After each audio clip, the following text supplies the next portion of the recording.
الدعاء للمسحورين مقتضب من دعاء الوتر لشيخنا الداعية وهبان المودعي حفظه الله. اللهم أصلح أحوالنا يا رب العالمين. اللهم من كان منا مريضا فاشفه يا الله، ومن كان مسحورا فعجل بفك سحره. اللهم إن من عبادك من الرجال أو النساء من قد أرهقهم السحر وأتعبهم المس وغير حالهم السحر وفرق بين الرجل والمرأة وبين المرأة وزوجها. اللهم فأبطل السحر عن المسحورين. اللهم فأبطل السحر عن المسحورين. اللهم فأبطل السحر عن المسحورين.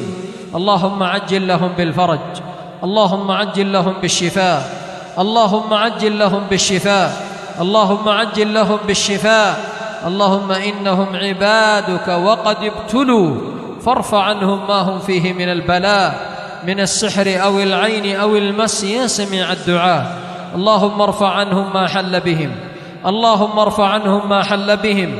اللهم سكر روعاتهم وآمن خوفهم. اللهم سكر روعتهم وآمن خوفهم وابعث في قلوبهم الطمانينة واجعل قلوبهم قوية بك. واجعل قلوبهم قوية بك يا رب العالمين. اللهم إن من عبادك من قد آذاهم المس والسحر ولا ملجأ لهم إلا إليك، ففرج عنهم ما هم فيه يا رب العالمين.